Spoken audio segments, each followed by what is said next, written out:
말씀은 갈등 가운데 찬양이라고 하는 주제의 말씀입니다.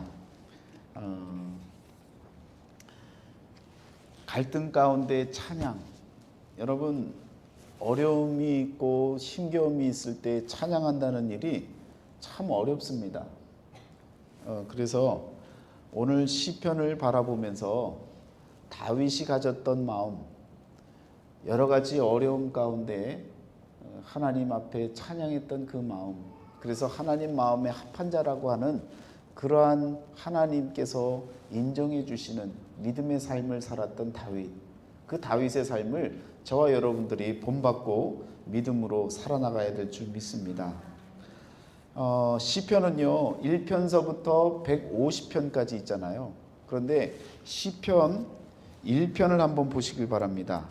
보시면 제가 잠깐 서론적으로 말씀을 드리면 시편 1편 위에 보면 뭐라고 써 있어요? 제1권. 그러면 제1권이면 2권이 또 어디 있다는 거죠? 41편까지가 1권입니다. 그러면 42편서부터는 2권이라는 얘기잖아요. 그래서 42편부터 또 펴보시면 72편까지가 또 2편 내용이고 73편부터는 3권으로 들어가고요. 그래서 89편까지가 3권이 되어집니다. 그리고 4권은 90편서부터 106편까지, 5권은 107편부터 150편까지. 왜 이렇게 5권의 시편을 만들었을까? 모세 오경을 기준으로 해서 이렇게 5권으로 나눴습니다. 그런데 지금 이제 1편서부터 말씀을 쭉 6편씩 이렇게 함께 나누시는데요. 오늘 우리 예배 가운데 시편 8편은 제1권에 속하죠. 시편 1편서부터 41편 안에 속하는 1권 안에 속하는 내용입니다. 그런데 시편 1편부터 41편까지의 내용의 주 내용은 무엇이냐면 다윗이요 사울과 갈등을 겪으면서 도망다니던 때에 지었던 말씀이에요. 그래서 갈등 속에 찬양을 이라고 하는 제목을 세웠습니다. 다윗과의 갈등이 있는데 목숨을 걸고 도망다녀야 하는 다윗의 입장, 그의 처지는 너무너무 비참했습니다. 여러분, 한 나라의 왕이 군대를 이끌고 정의의 부대를 이끌고 한 사람을 쫓아다니는 거예요. 도망다녀봐야 거기서 거기죠. 하나님의 은혜가 아니고서는요, 돕는 하나님의 손길이 아니고서는 피할 수가 없는 겁니다. 그런데 오늘 시편 8편과 같은 찬양의 시를 올려드렸다는 거예요. 여러분 생각을 해보세요. 여러분과 제가 막 도망을 다녀요. 숨가쁘게 숨고 언제 어느 순간에 나를 잡으러 올지 모르는 그 상황 가운데에서도 오늘 찬양의 말씀과 같이 여호와 우리 주여, 주의 이름이 온 땅에 어찌 그리 아름다운지요. 참 이렇게 우리는 시편을 찬양했지만 그 상황을 생각한다면 얼마나 기겁할 내용입니까? 정신이 있는 내용이에요.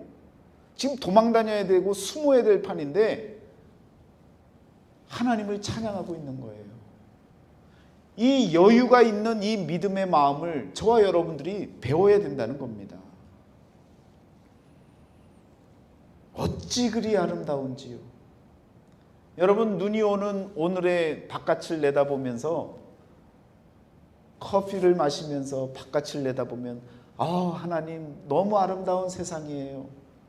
이렇게 고백할 수 있겠지만 운전을 하시면서 여러분이 눈길을 다니면요 겁나는 거예요. 두려운 거예요.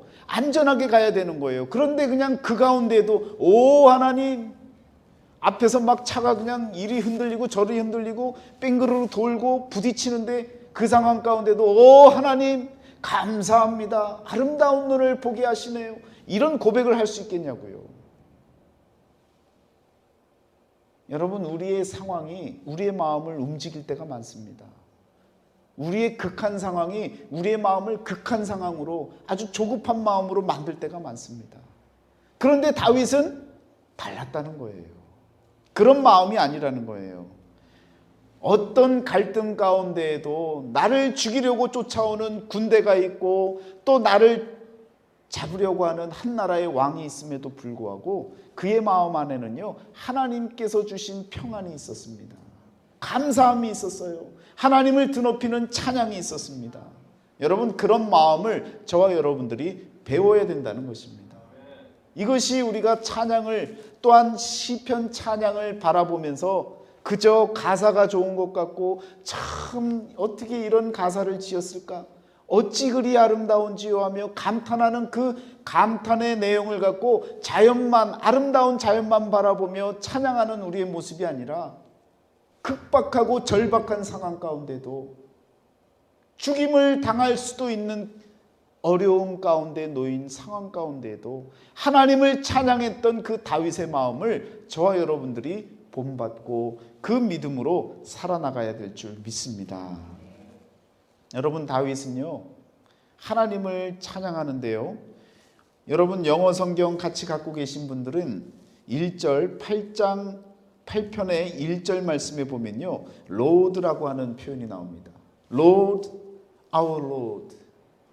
그런데 잘 보세요. 글자 모양이 조금 달라요.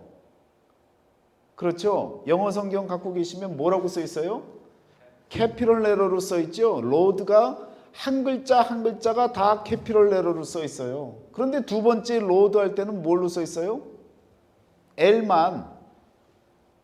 그리고 나머지는 그냥 소문자로 써 있단 말이에요. 여러분, 다윗이 지금 Lord, our Lord라고 할 때 첫 번째 Lord는요, 영어 성경에서 Lord라고 똑같이 표현했지만 이렇게 대문자로 쓴 Lord는요, 야훼를 표현하고 있는 거예요. 야훼. 야훼라는 말이 뭡니까? 스스로 있는 자. 나는 나다.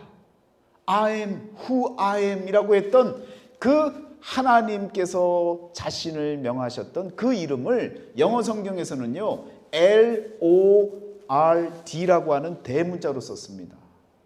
그런데 그 다음에 나오는 소문자는 뭐예요? 주님, 나의 주님, 나의 주인이시여, 나의 인생의 주관자시여 라고 하는 표현을 이와 같이 표현하고 있는 거예요. 자, 그러면 달라지는 거예요. 우리의 표현이 달라지는 거예요. 한글 성경으로는요, 그냥 똑같이 여호와 우리 주여 이렇게 표현이 되어 있지만 야훼, 나의 주님이시여 라고 하는 거예요.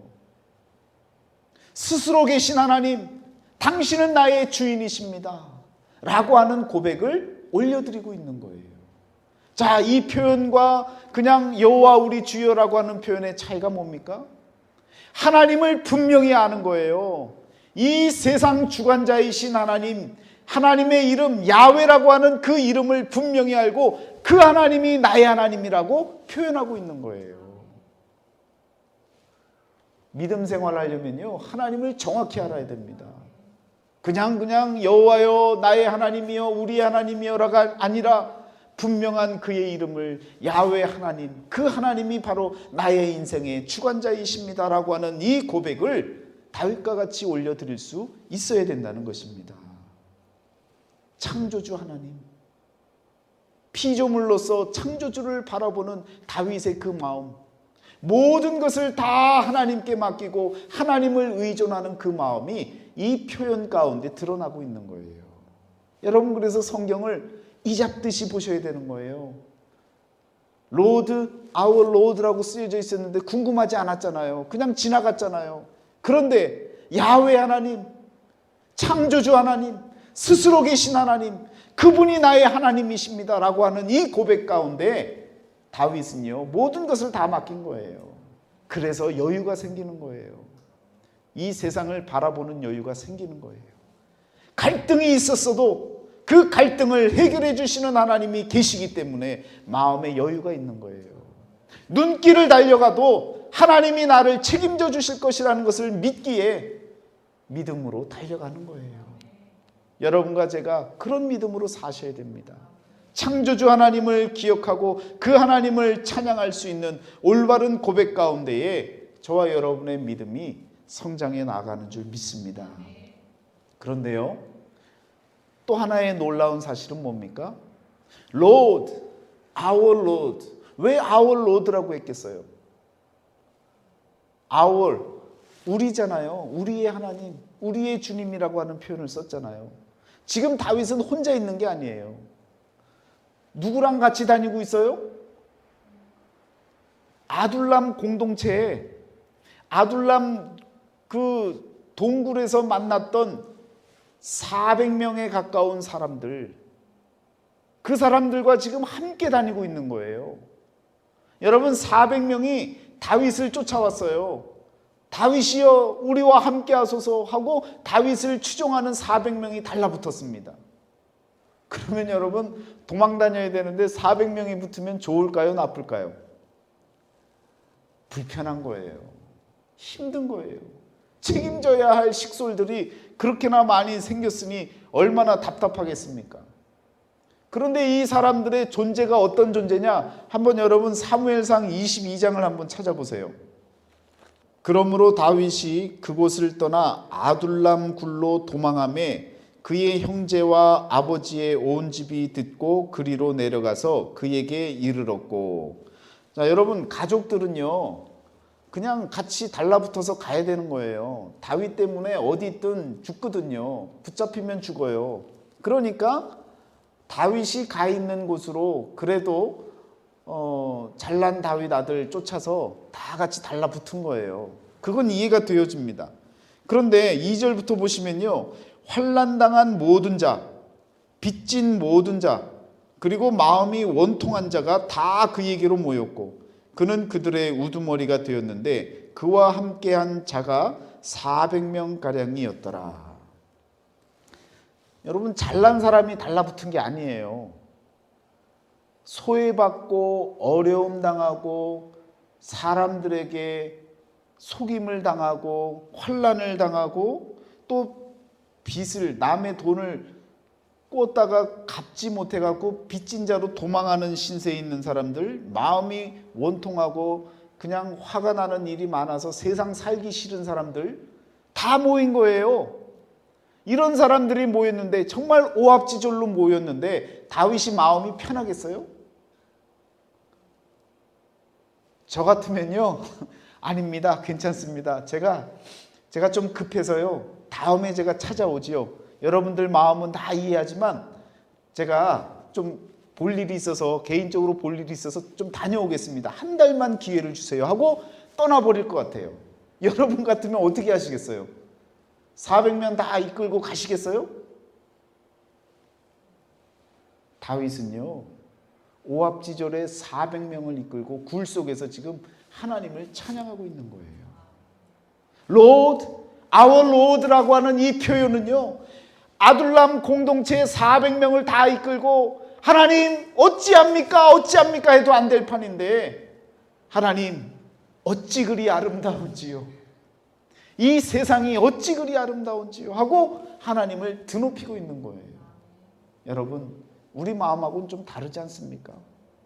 400명이 도망다니면서 지금 아둘람이라고 하는 것도 평지가 아니에요. 사막이에요. 사막에 있는 동굴이라고요. 먹을 것 하나 없는 그런 곳에서 400명을 먹이려면 다윗이 머리가 아플 것 아닙니까? 한 끼니도 때우기가 힘든 판에 지금 사람 죽이려고 쫓아다니는 지금 군대가 있는데, 시퍼런 칼을 들고 다니는 군대가 있는데 400명하고 같이 있으면서 지금 하나님을 드높이고 있는 거예요. 왜? 창조주 하나님을 믿기 때문에, 그 하나님이 우리를 책임져 주실 것이라고 하는 확신이 있기 때문에 여러분 400명이 나를 따라오는 것 문제 없다는 거예요. 왜? 하나님이 책임져 주실 것이라는 믿음이 있다라는 겁니다. 큰 갈등에 놓여 있다고 해도요, 여러분 지치지 마세요. 힘들어하지 마세요. 하나님이 여러분과 저를 책임져 주시리라 믿습니다. 가정의 모든 문제 하나님이 다 해결해 주시잖아요. 하나님이 다 지켜주시잖아요. 지금껏 하나님이 인도해 오셨잖아요. 지난 한 해를 돌이켜보면요, 저는 죽었어야 됩니다. 어떤 날은 하루에 1시간 반, 2시간 겨우 그 시간만 눈 뜨고 눈이 멀쩡하고 나머지는요 눈도 안 보이고요, 정신을 못 차리고 쓰러져 있고요, 몰핀을 맞아가면서 버텨야 되는 그런 상황들도 있었습니다. 그렇지만 하나님께서 책임져 주시고 함께 해주셔서 스페셜 닥터도 놀라잖아요. 어찌 된 것인지 영문을 모르니까 그냥 아무 말 없이 본인이 고쳐야 되는데 누군가 다 고쳐놓으니까 할 말이 없으니까 확인이나 합시다 하고, 석 달, 한 달에 한 번씩 피검사해서 확인이나 합시다 하고 얘기하잖아요. 여러분 하나님께서 하시면요, 하나님께서 책임져 주시면 감당치 못할 일이 없습니다. 우리 하나님께 우리의 인생을 맡기고 우리의 가정을 맡기시고 우리 모두가 다 같이 한마음 한뜻으로 다윗이 고백했던 그 고백과 같이 Lord, our Lord,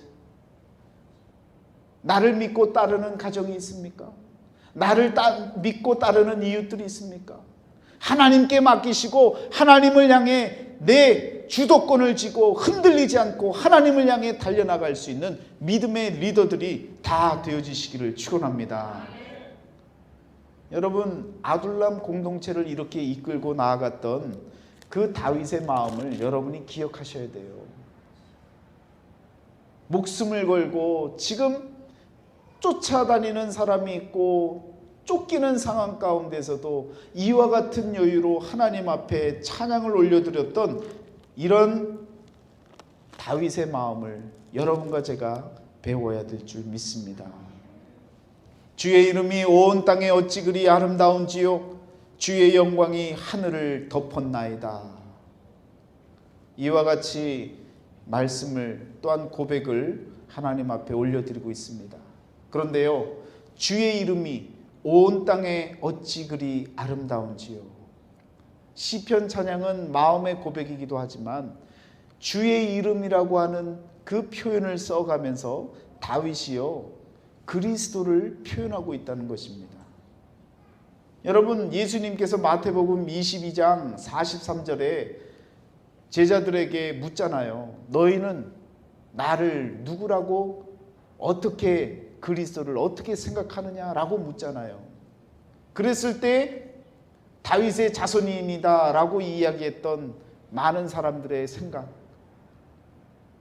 역사주의적인 생각, 사람으로 생각할 수 있는 그 한계, 혈육에 따라서만 생각했던 그 혈통을 생각했던 사람들. 그러나 다윗은요 이미 예수님의 말씀과 같이 그러면 다윗이 성령에 감동되어 어찌 그리스도를 주라 칭하여 말하느냐, 주의 이름이 온 땅에 어찌 그리 아름다운지요 라고 그리스도를 고백했던 그 다윗을 우리 주님께서 1000년이 지나고 나서 그 고백이, 그 아름다운 고백을 사람들에게 알려주고 그 이름이 아름다운 이유를 직접 보여주신 것입니다. 십자가를 지심으로 인해서 그리스도의 그 이름이, 십자가 위에서 그 영광을, 하나님의 영광을 드높였던 그 그리스도의 영광이 얼마나 아름다운 이름이 되어졌는지를 인류 역사 가운데 우리 사람들에게 주의 이름이 어찌 그리 아름다운지요를 우리 주님이 몸소 십자가를 통해서 저와 여러분들에게 드러내셨다라는 것입니다. 그래서 여러분 시편의 말씀들, 고백의 말씀들, 아래로부터 위로 올려드렸던 그 신앙의 고백들 가운데 하나님께서 감동을 주셔서요 계시적인 말씀들을 많이 주셨어요. 그래서 신약 성경 말씀 가운데 가장 많이 인용되어진 구약의 말씀이 바로 시편 말씀입니다. 왜? 하나님께서 계시적으로 드러내시려고 했던 그 마음들을 사람들의 마음을 통해서 드러내셨기 때문에 그 드러냈던 계시적인 말씀을 다시금 인용해서 예수님도 쓰시고 제자들도 쓰고 사도 바울도 쓰고 많은 사람들이 시편을 인용해서 하나님의 말씀을 증거하고 또 하나님의 말씀을 선포했다라는 것입니다.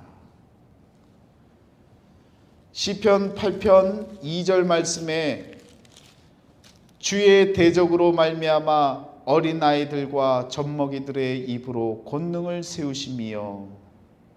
여러분, 다윗의 눈에는요, 나를 쫓아오고 나를 죽이려고 하는 대적들을 어떻게 바라본 거예요? 하나님의 도구로 바라본 거예요. 주의 대적으로 말미암아 하나님께 영광이 되어지는 놀라운 고백이 또 일어날 것을 믿습니다 라고 고백하고 있는 것과 같은 것입니다. 갈등이 주어진 것을 전혀 불평하고 원망하지 않았다는 거예요. 그 갈등은 하나님이 해결하시고 하나님께 영광이 되어질 그러한 갈등이라고 하는 확신이 다윗에게 있었다라는 겁니다. 그래서 다윗은요, 마음의 여유가 있었던 거예요. 마음의 기쁨이 있고 평강이 있었던 거예요. 여러분, 아름다운 자연을 바라보며 어찌 그리 아름다운지요 라고 고백할 때는요, 마음이 평안해야 그 자연이 눈에 들어오는 거예요. 아무 때나 눈이 여러분 아름답게 보이지 않는다고요. 자연에 아무리 그냥 물이 들고 단풍이 들어도요, 그 단풍이 내 마음이 씁쓸하고 내 마음이 불평스럽고 원망스러우면요, 아름답게 보이지 않아요. 그런데 내 마음이 평온하고 기쁘면요, 모든 것이 다 아름답게 보이는 거예요. 아이의 똥기저귀도 너무 기쁘고 감사하게 보이는 거예요. 왜? 그때는 내 마음이 너무 감사하고 평안하기 때문에. 만나는 사람들이 너무너무 아름다워 보이고 귀하게 보이는 거예요. 왜? 내 마음에 살아계신 하나님이 계시기 때문에, 한 영혼을 소중히 여기는 그 마음을 허락하셨기 때문에 귀하게 보일 수 있는 거예요. 이 자연이 아름답게 보일 수 있는 이유는 이 세상을 만드신 창조주 하나님을 믿기에 하나님의 그 섭리와 손길을 바라보니까 너무너무 아름답게 보여질 수 있는 거예요. 아무리 우리에게 갈등이 있다 할지라도, 아무리 우리에게 원망스럽고 불평스럽고 또 내 몸이 힘들다 할지라도 내 마음만큼은 환경을 통해 빼앗기지 마시길 바랍니다. 갈등 때문에 빼앗기지 마시길 바랍니다.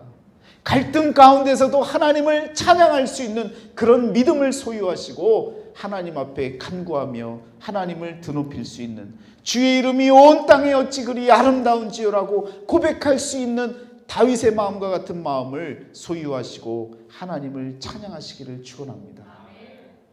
여러분, 성경에 보면 여러 번 찬양했던 일들이 있어요.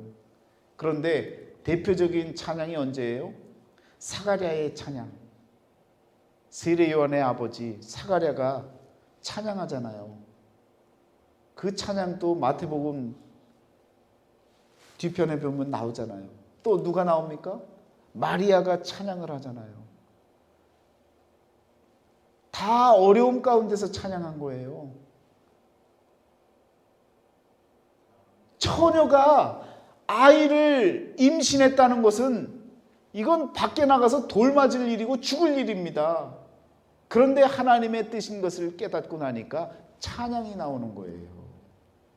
성령의 역사를 깨달으니까 찬양이 나오는 거예요. 어떤 갈등이 있다 할지라도, 어떤 순환, 어떤 어려움이 있다 할지라도 그 가운데 우리 하나님을 드높이고 하나님이 계심을 확신하고 믿음으로 나아가는 자에게는요, 마음의 여유가 생기고 평강이 생기고 하나님을 드높여 찬양할 수가 있는 거예요. 여러분, 그런 마음이 되셔야 됩니다. 환경에 따라서 이럴 때는 감사한데 저럴 때는 감사하지 않고 그냥 잠수를 타고 아무도 만나기 싫고, 여러분, 그런 마음이 아니라 언제나 우리의 소망이 보이는 것에 있지 않잖아요. 보이지 아니한 것이 우리의 소망이지 않습니까? 내게 주어진 것 때문에, 내게 펼쳐진 환경 때문에 내 보이지 않는 소망이 아니다라고 하면 그건 진짜 소망이 아닌 거죠. 내가 드러눕고 몸이 아파서 절절 힘든 상황 가운데 놓인다 할지라도 우리 하나님이 살아계신 것을 믿고 하나님이 나를 책임져 주신다는 그 믿음이 우리에게 있을 때에 저와 여러분들은요, 하나님을 찬양할 수 있는 것입니다. 우리 한국의 가장 유명한 찬양 시를 가장 잘 짓는 시인이 누굽니까? 송명희 시인 아니에요. 여러분, 송명희 씨가 어떤 사람이에요? 손발 다리 다 불편하시고 말도 제대로 할 수 없고 글을 써도 입을 갖고 쓰고, 그런데 그 입술을 통해서요, 하나님께서 주시는 찬양은요, 우리 한국 땅을 놀랍게도 찬양하는 나라로 만들 정도로 많은 사람들에게 기쁨과 감사와 평강과 하나님을 드높이는 찬양의 소리를 만들 수 있도록 그에게 영감을 허락해 주셨습니다. 여러분, 그런 존재가 되어져야 되는 거예요. 내 몸에 갈등이 있어요. 내 가정에 갈등이 있어요. 이웃과의 갈등이 있어요. 세상과의 갈등이 있어요. 모든 갈등 가운데도 하나님께 찬양하는 일만큼은 여러분 절대로 양보하지 마시길 바랍니다. 우리 하나님이 기뻐하시는 것은요, 갈등 속에서도 찬양하는 그 찬양의 소리를 기뻐 받으시는 줄 믿습니다. 우리 하나님의 존재를 그 자체를 신뢰하고 나아가는 자들에게는요, 언제나 하나님을 찬양하는 소리가 우리의 입술 가운데 날마다 흘러나오는 줄 믿습니다. 4절 말씀에 사람이 무엇이기에 인자가 무엇이기에 이렇게 구분하면서 사용을 하면서 표현을 하고 있습니다. 사람은 누구고 인자는 누굽니까? 인자는 사람의 아들인데, 여러분, 이 표현이요, 사람이라고 하는 표현은 에노시라고 하는 히브리어를 사용을 했고요, 인자라고 하는 표현은 벤에노스라고 하는 표현을 씁니다.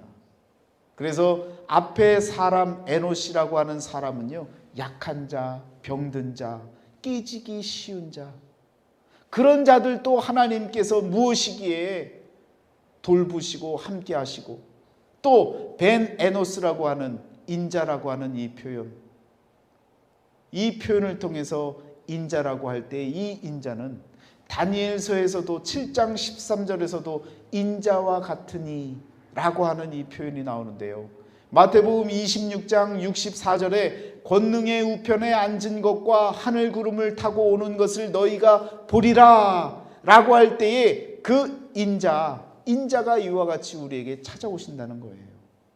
계시록 1장 7절에도 볼지어다 구름을 타고 오시리라. 그 주인공이 누구예요? 바로 인자입니다. 여러분, 그래서 이와 같이 시편 말씀 가운데 계시적인 표현들의 말씀들이 있어요. 그리스도를 드러내는 표현들, 인자라고 하는 이 표현, 신약 성경에서 끊임없이 인자라고 하는 말, 예수님께서도 인자가 누울 곳이 없다라고 말씀하시잖아요. 여러분, 이런 표현이 우연의 표현이 아니고 그냥 우연히 맞아떨어지는 표현이 아니라 언약의 말씀들을 성취시켜 나가는 하나님의 능력이고 하나님의 권능인 줄 믿습니다. 이런 인자를 어떻게 하셨다는 거예요? 그를 5절 말씀에 그를 하나님보다 조금 못하게 하시고 영화와 존귀로 관을 씌우셨나이다.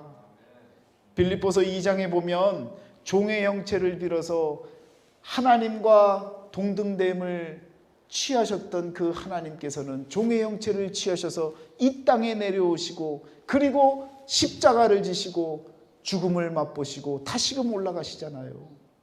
그런 인자, 그런 그리스도, 그분이 바로 그를 하나님보다 조금 못하게 하시고 영화와 존귀로 관을 씌우시니다.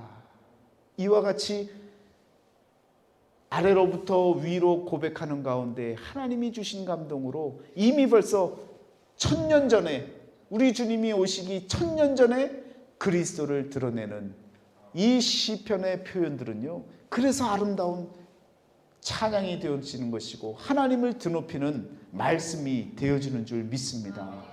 영화와 존귀로 관을 씌우신 것, 십자가의 영광을 통해서, 그리고 가시면류관을 쓰심으로 인해서 하나님의 영광을 드높였던 우리 주님,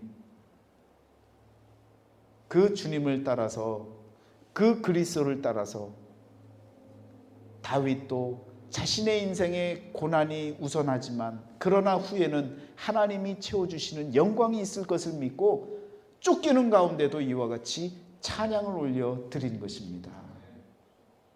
이제 우리가 시편 관련된 찬양을 부르실 때는요, 조금 이젠 성숙해지셔야 돼요. 시편 40편 찬양, 그러면 여러분 그 찬양을 부르시면서 그냥 좋고 기뻐서 부르는 찬양이 아니라 어떨 때 불렀던 찬양이라고요? 갈등 가운데, 시련 가운데, 어려움 가운데 불렀던 찬양인 것을 믿으시고 하나님 앞에 드려지는 그러한 찬양인 것을 고백할 수 있는 저와 여러분들이 되시기를 주의 이름으로 축원합니다. 자, 그리고 나서 6절 말씀에 다스리게 하시고 만물을 그의 발 아래 두셨으니, 여러분 인자를 결국에는 어떻게 하셨다는 거예요? 다스리게 하시고 만물을 그의 발 아래 두셨으니, 왕의 왕이 되시는, 천년 후에 나타나시는 그리스도께서 왕의 왕이 되실 것에 대한 그 확신을 바로 시편 기자 다윗을 통해서 고백하게 만들고 하나님이 주신 감동으로 그리스도의 앞날을 내다보게 만들어 주셨다는 것입니다. 여러분, 이래서 시편은요 정말 아름다운 시편인 거예요. 우리 그리스도를 드러내고 나타낼 수 있는 그런 말씀이 담겨져 있기에 너무너무 감사하고 기쁨의 시편이 되어지는 줄 믿습니다. 여러분과 저는요 이제 인생의 어떤 갈등 가운데서도 이젠 머뭇거릴 이유가 없이 하나님을 드높이고 찬양하는 그러한 믿음의 삶을 살아야 될 줄 믿습니다. 우리 인생의 주관자가 되시고 우리 인생의 주체자가 되시는 분이 바로 하나님이신 것을 고백할 때에 우리는요 어떤 상황 가운데도 찬양할 수 있는 우리의 입술의 고백이 터져 나오는 줄 믿습니다. 찬양의 깊은 의미를 깨달으시고 시편 1편부터 41편까지 바라보시면서 이제는 어떤 눈으로 보셔야 되는 거예요? 와, 이런 갈등 가운데도 이런 찬양을 할 수 있다니, 어떻게 그 상황 가운데 하나님을 이렇게 높여드릴 수가 있을까? 표제에 나타나는 그 제목들을 보세요. 그러면 이런 순간에 이럴 때 예배드렸고 이런 쫓김 가운데도 하나님을 이렇게 드높여서 찬양을 드렸구나 라고 하는 고백이 우리들에게 위로가 되어지고 힘이 되어질 줄 믿습니다. 그래서 시편 1권에 해당되어지는 1편부터 41편까지 읽어나가시면서는요 내 갈등보다도 죽음의 문턱에 서 있는 다윗의 그 상황과 그 갈등이 더 어렵고 힘들었을 텐데 그 가운데도 찬양했던 다윗의 그 마음을 본받아서 나도 찬양해야지 라고 하는 그런 마음을 말씀을 통해 깨달으시고 고백하시고 하나님 앞에 부르짖고 간구하는 그런 순간들이 다 되어지시기를 축원합니다. 이제는 좀 시편 보는 눈이 달라지죠. 이제는 좀 새로워지죠. 자, 그냥 아무 때나 시 한 편 써야겠다 하는 마음으로 썼던 시가 아니라 절박한 상황 가운데 적어져 나아갔던 그 한 글 한글, 그 표현들이 얼마나 주옥 같고 얼마나 하나님을 드높이는 찬양의 글들인지를 바라볼 수 있게 되어진다는 것입니다. 마지막 제5편도요 여러분 성전을 향해 나아가는 미래의 소망을 꿈꾸고 바벨론 포로에서 돌아오면서 성전을 향해 나아갔던 그 마음들을 갖고 이제는 성전만을 바라봐야 되는구나 라고 하는 심정으로 찬양했던 그 글들이 바로 마지막 시편의 5권에 해당하는 말씀들입니다. 얼마나 이와 같이 여러분 흐름이 있는 말씀입니까? 그냥 우리는 그냥 좋은 시편이구나, 참 이 말씀은 내게 감동이 있구나, 야 오늘 시편을 내가 한 편 탁 펴봤는데 오늘 몇 편을 보니까 하나님이 내게 이런 말씀을 주셔, 이런 차원의 말씀이 아니라 이제는 어떤 위기 가운데 어떤 상황 가운데 이 말씀이 적혀졌는지 그 가운데 이런 말씀이, 이런 찬양이, 이런 감사와 이런 고백이 있었구나라는 그런 진리의 말씀을 깨달으시고 함께 하나님 앞에 찬양 드릴 수 있는 그런 심령들이 다 되시기를 축원합니다. 지금까지는요 말씀의 숲을 바라보신 거예요. 그런데 이제는 그 숲 속에 나무 한 그루 한 그루를 바라보시면서 그 나무가 맺는 또 맞이했던 시련과 아픔과 어려움의 순간들, 그 흔적들이 나이테에 다 있잖아요. 그 흔적들을 바라보면서 위로받고 또 격려하고 그리고 감탄하고 그러면서도 그 나무와 같이 하나님을 찬양할 수 있는 그런 믿음의 가정들이 다 되어지시기를 주의 이름으로 축원합니다. 함께 기도하시겠습니다.